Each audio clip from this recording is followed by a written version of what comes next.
We'll get started in a couple of minutes. We're just waiting for everybody to come in. Thank you.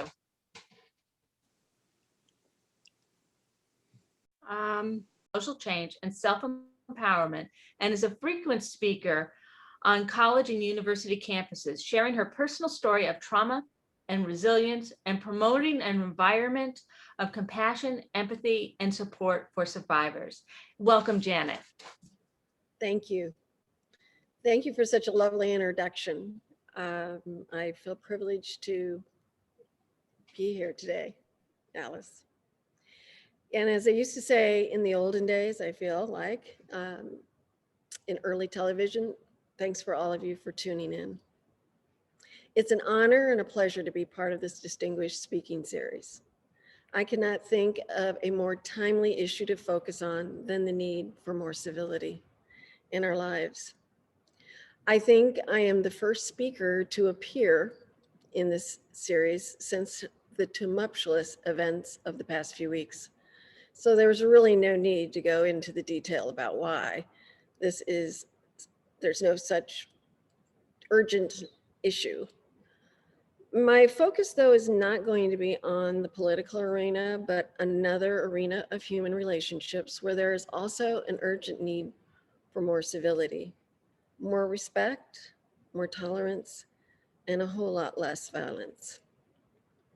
That is the field of male and female relationships in general, and in the treatment of women in particular. My involvement in this subject developed in something very personal several years ago after becoming a rape victim.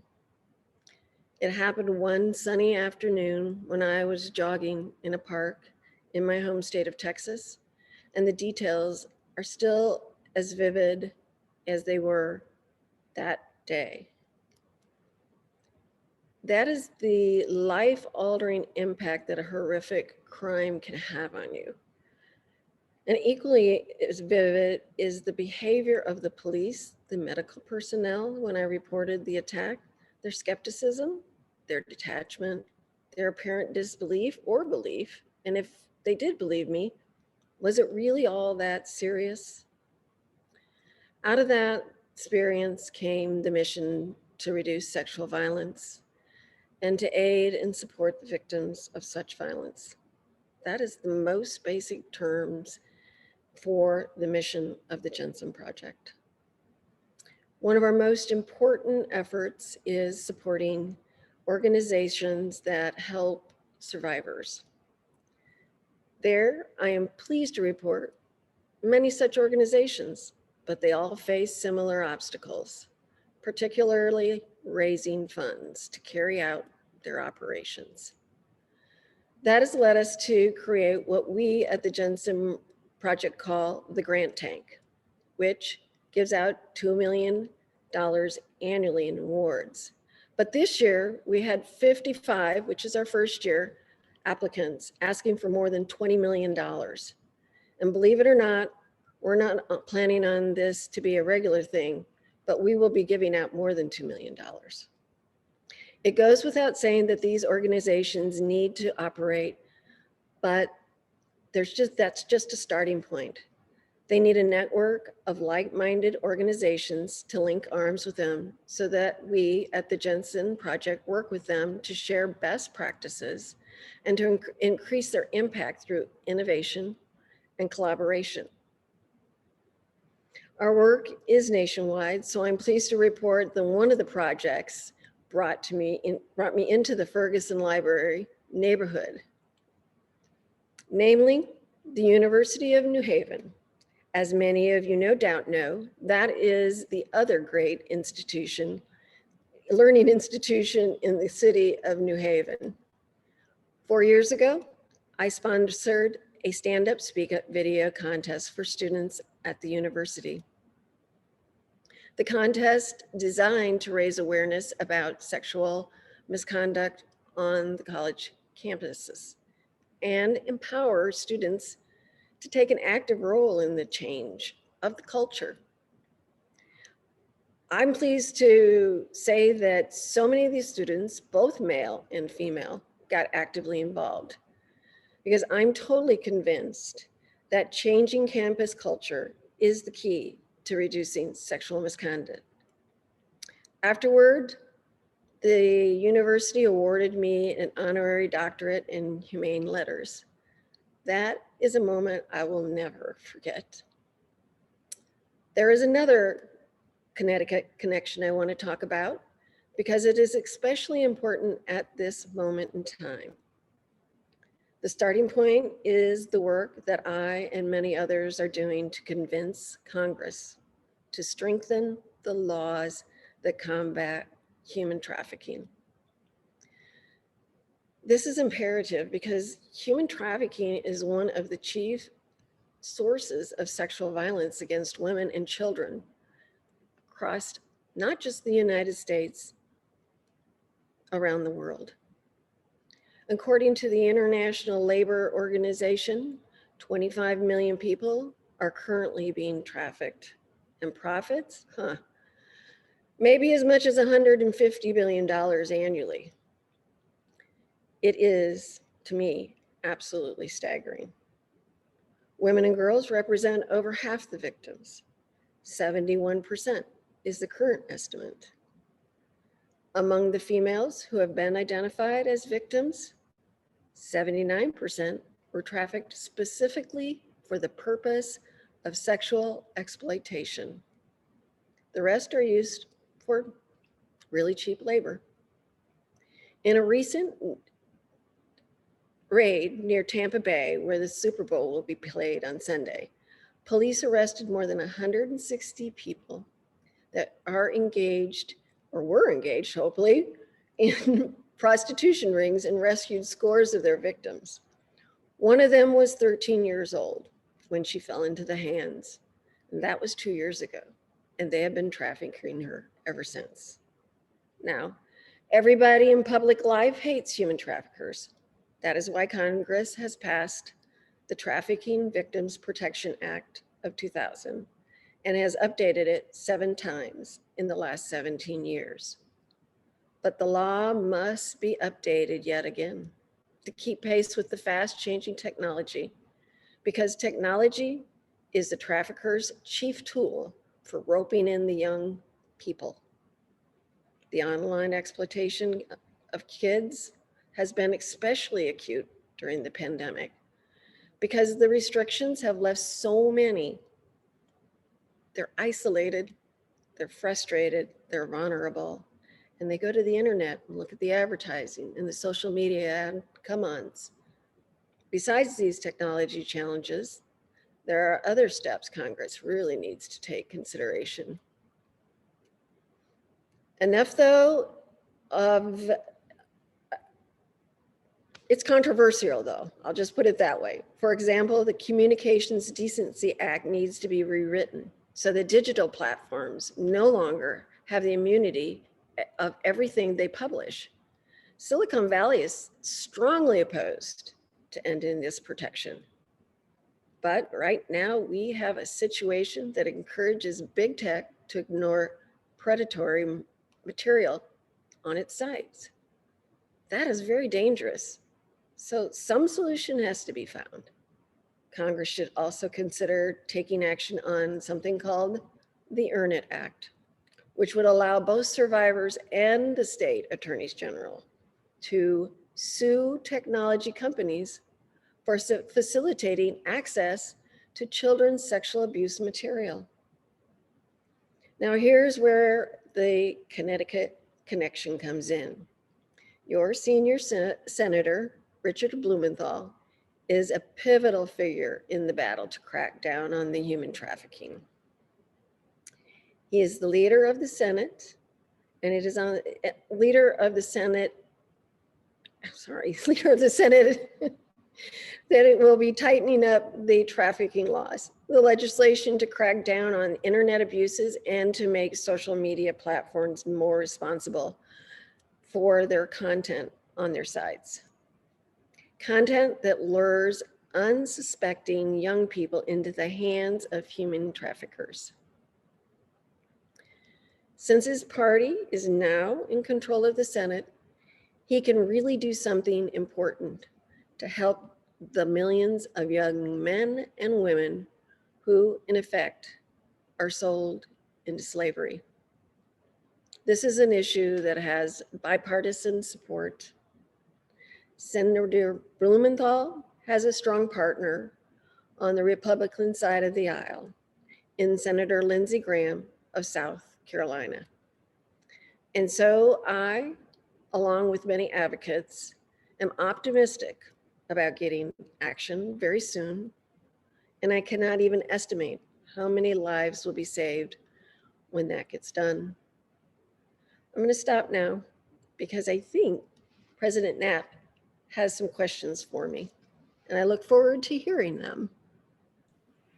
I do. And first and foremost, I need to tell people if they have questions to please type them into the chat. So how do you describe the mission of the Jensen Project? Well, the origin of the project goes way back to 1982-83. That's when I decided I need to get personally involved, and because of my incident, and I became an advocate at the local rape crisis center and began to work.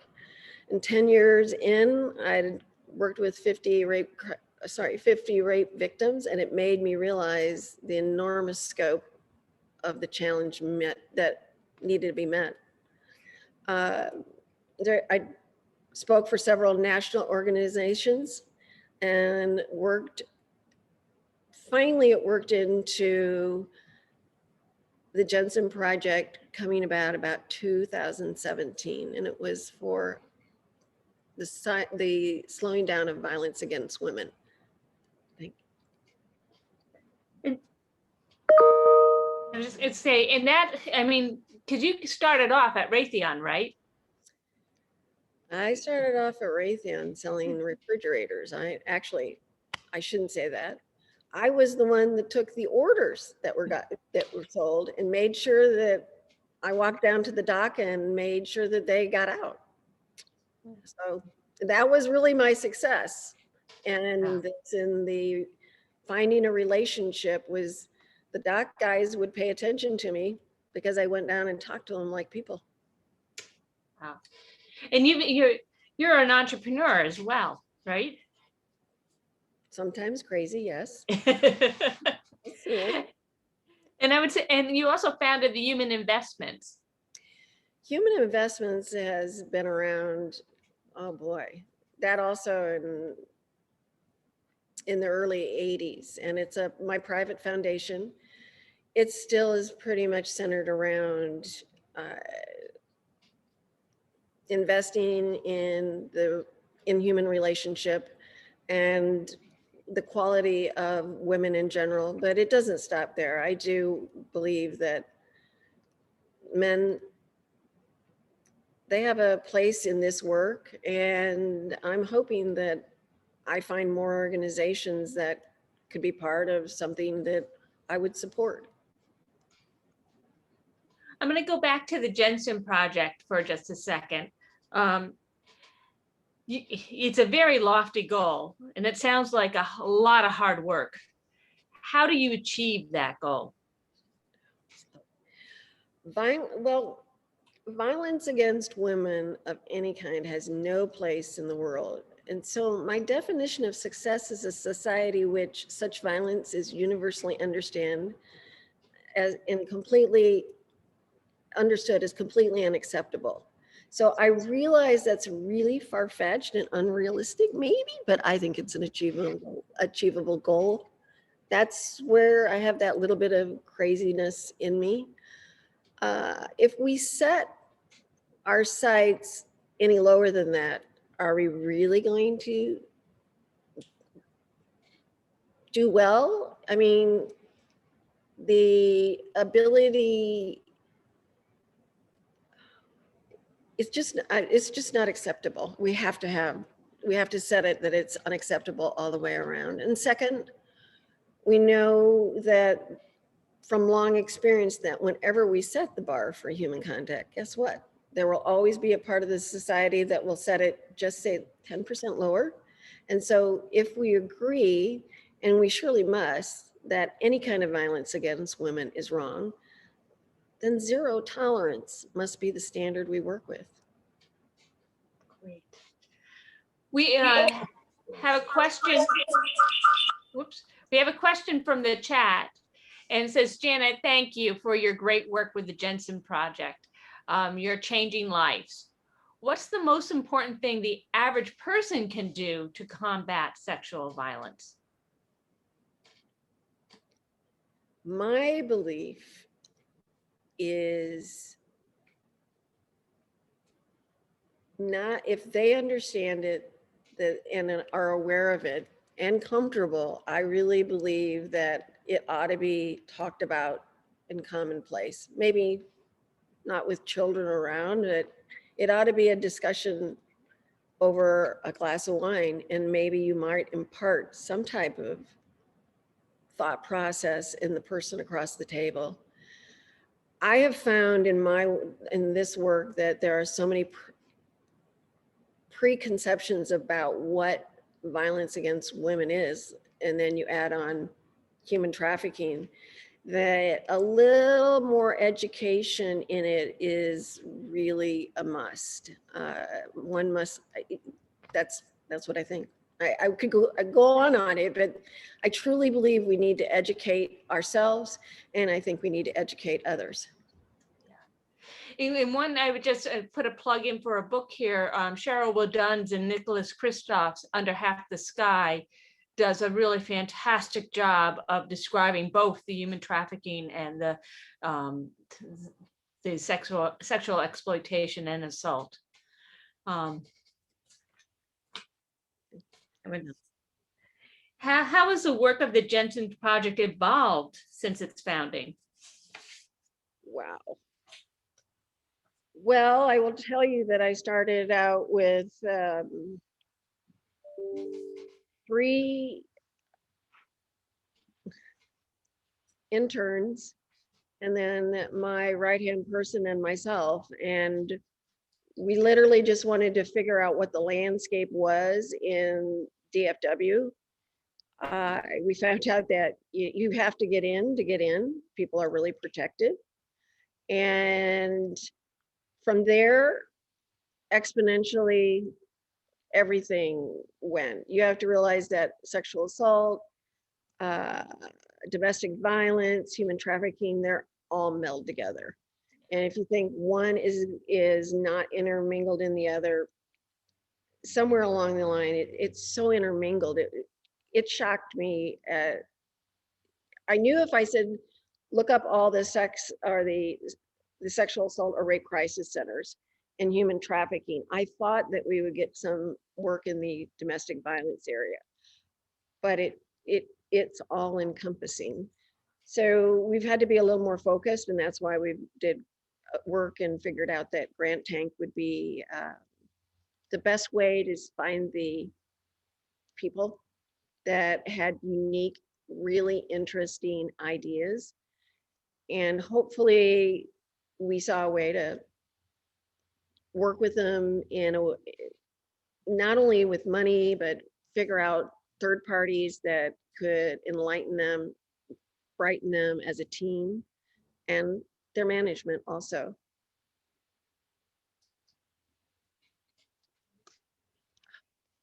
I have a question from the chat, and it goes directly to your talk, but again, asking for an action type thing. Can we pass legislation to put an end to the sexting and exchange of nudes over cell phones? And is there anyone working on legislation to address that?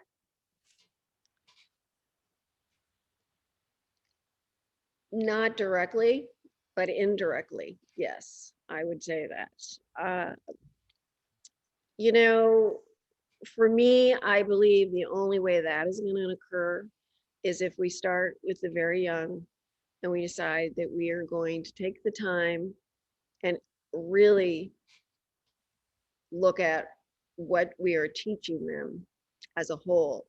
If you look at television, wow. I mean, if I would have saw on television what I see now, my mind would have been a little bit different. I got to tell you that. I would say if you think about the instant part of that phone, if you don't have the kids aware of what could come across, we're talking at a really, really young age. What are we fighting for? I mean, this is our biggest asset we have. And so I'm not supposed to say this, but I will say this. I believe the next part of the grant process for us in granting is to take a look at preventative, and it will be very niche oriented to find some of the folks that are doing it best, because we got to get them young. And that's where it starts. And, you know, it goes on both sides of the sexes. It's definitely girls, but if we don't change the way that guys start looking at girls, then it's hard. And it's been embedded in our culture for a long time. So teaching the young is the only, at this point, I think that's the most, it might be slow, and getting Congress to slow things down on and get the legislation through and on through to slow things down on the telephone is not impossible, because I think anything's possible. I think we got to start on both points. This is a good follow-up to the earlier conversation. When you speak about preventing sexual violence, there are already plenty of women who have been violated. How do we help them? There are, as I said, there's several organizations. They're not well funded. To revive a soul after, well, especially human trafficking, you're brainwashed, you're scared. And I got to tell you, how I even got into the human trafficking is I'd been raped once, beaten, and left for dead. And I'm thinking, these women deal with this on a day-to-day basis. They don't know whether they're going to get in or out. And this is all they know. And they make money, although they never really receive it. They usually live fairly nice, but they're scared to death to go. So minimum is a $10,000 a year deal. And you think about an organization that's trying to fight,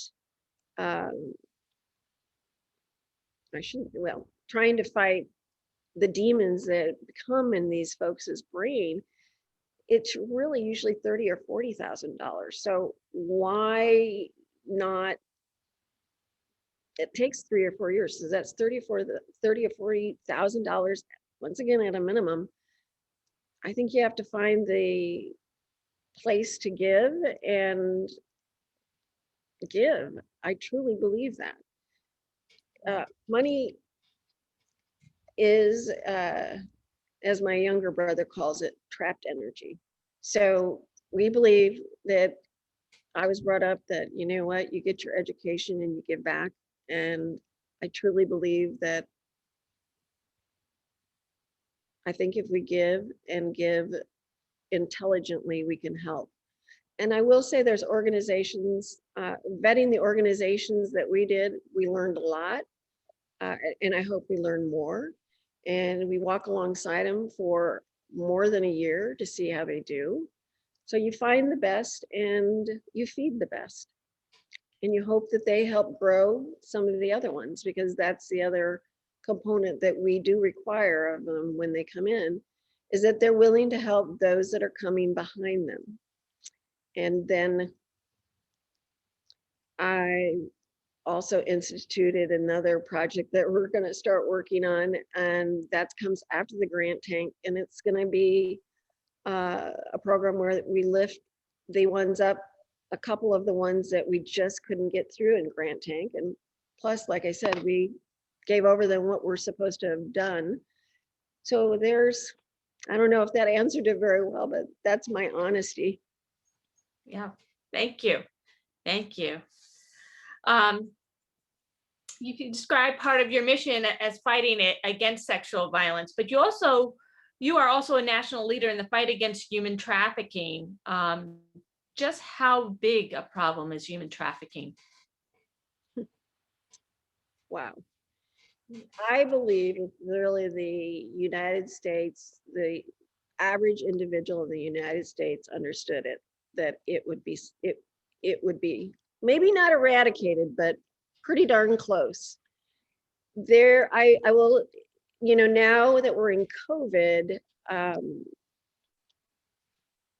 you're not around folks, but I can almost guarantee you, if you live, when I live between New York and Dallas, and in New York, if I didn't pass 7 victims or 3 victims and 2 traffickers and a bottom woman, which is another part of trafficking, I tell you that I passed more. It is commonplace. It is done. They are groomed from a very young age. There are family members, and right now with the pandemic, wow, they're isolated and they're scared, and they can't go anywhere. It is, if I had to put one word on it, I'd like to say that every parent would be terrified if they had a child as, as as young as 2, sadly. And then you go through the 17 and 18, and then you add on what they see on television and their phone. They are so used to this talk that it is incestuous. Did I answer that? Yes, you did. Okay. And you talked a little bit about, Washington, but what can we do? What should Washington be doing about trafficking or to Well, prevent trafficking? the laws that are passed, we ought to follow them. I believe that there's some laws throughout the states, not just Congress, that they get passed and it just kind of gets rolled over. And the other thing that I think is even more important is we need to really train the AGs, not the AGs,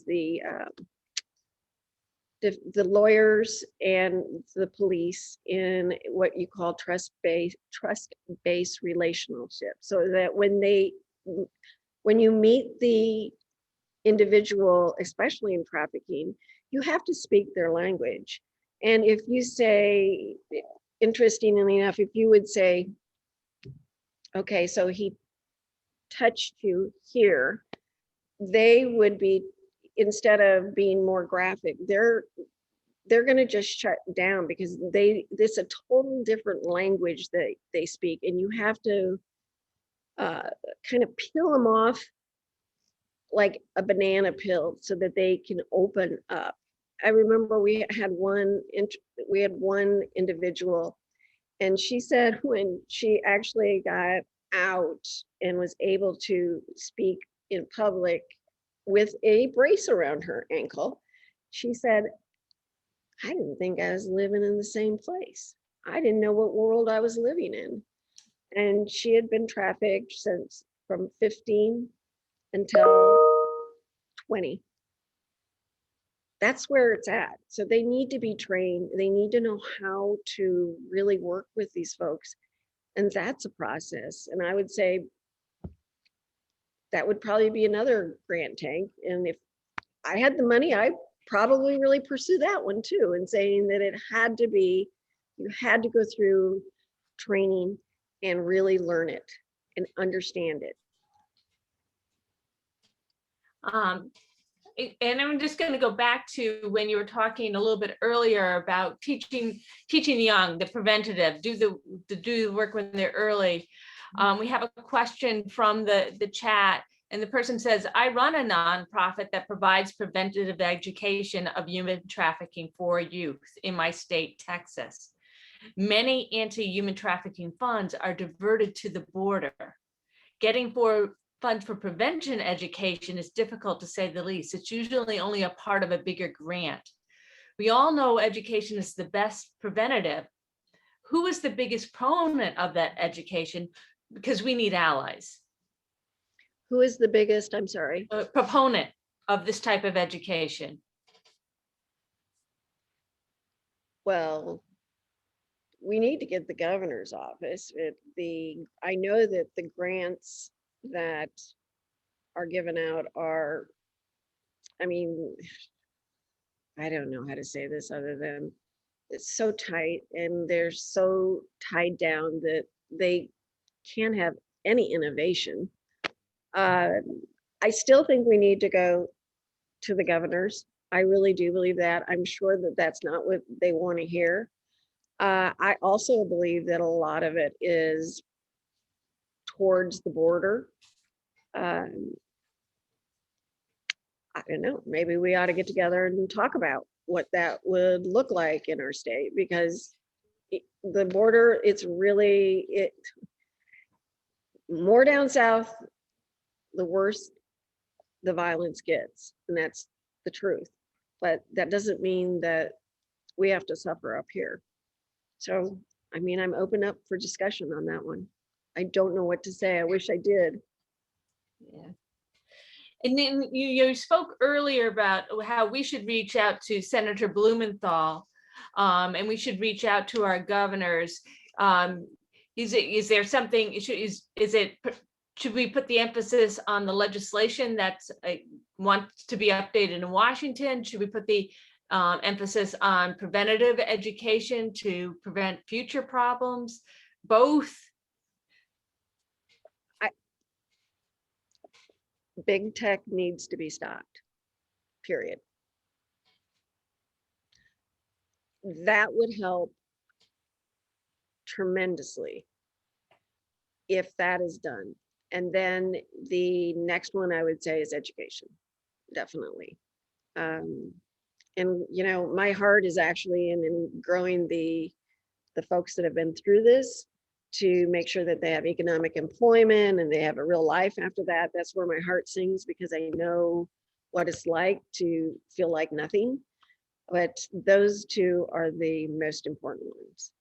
And I think if people really started reaching out and put pressure on all the senators and all the congressmen and the governors, and there was really a sincere, let's go, I think we got to gotcha.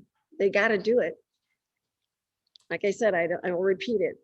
The kiddos are our most important asset, and we're losing them. Your work must be so demanding and emotional. What keeps you going? What sustains you? Well, when you hear the good stories, I actually was asked to help a young woman who I didn't know, with the paying for their lawyer and for her lawyer, because um, she just didn't have the means and the lawyer she had wasn't correct. She is now a productive citizen in our society, and it's been less than 10 years. And actually, 10 years, 2 years. I was going to say, it took about a year and a little over.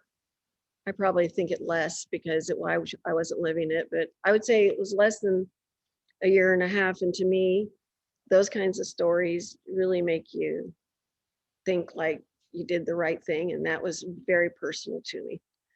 Other than that, you really do hear some good things out of this. And there are some home runs. And when you get the home run, you celebrate.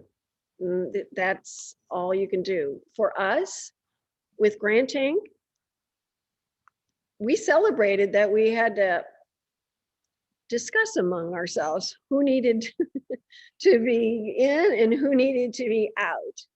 And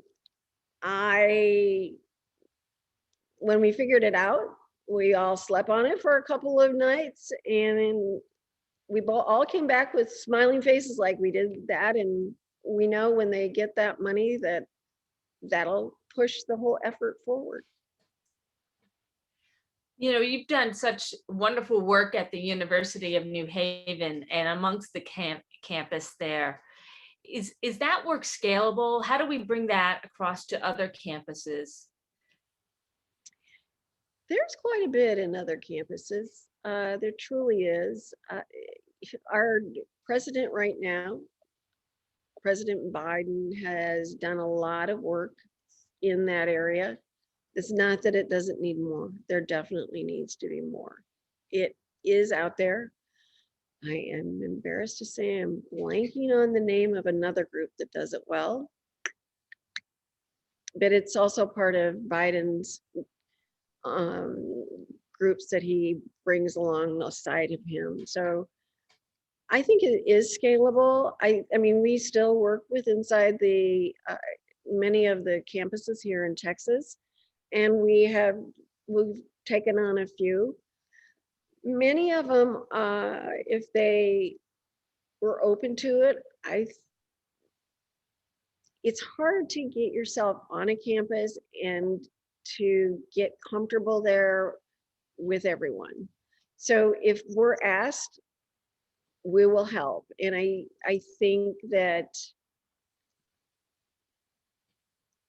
the best way, I don't know. Yes, it's scalable. But I also think that the people that send their kids to college ought to ask what they have on that college with inside those walls. Does it happen, or that area? So And so part of the we go to the public, and the so part public, of the interview is asking the question. it really is. What are you doing here? Do you not? And they do an hour training, sometimes 4-hour training a day. And quite frankly, I know that the kids, and I probably would have done it, would have kicked and screamed to have to go on at least a quarterly basis and go figure out what's human relationship like, and what condescending remarks might make somebody feel really bad. Doesn't mean they have to be quote unquote totally violated. It means respect individuals. So the parents again. One of the good things about doing Zoom virtual programming as opposed to just meeting at the library is that you get people from across the country. And we do have a couple people from here who are from and across the country. But what I would like to say, for those people who may either have experienced sexual assault, domestic violence, human trafficking, that to reach out to the Ferguson Library. Our reference librarians are signed to confidentiality. We can connect you with resources because they are great resources in the Fairfield County area, including the Rowan Center, Person to Person, the Women's Mentoring Network. But having said all that, I just wanted to read you one of the last comments that was posted, and it says, "Thank you for your responses. I want to hear the answers and the truth, and I'm open to a discussion and a sharing session." And I do think I share that in that as you learn about the magnitude of the problem, you just want to go out and do more. So I want to thank you very, very much for this talk this evening and telling us about the Jensen project. It's a privilege. It's really been a privilege. Thank you so much. Have a good evening. You too. Thank you. And thank you to everyone. Please feel free to reach out. Thank you.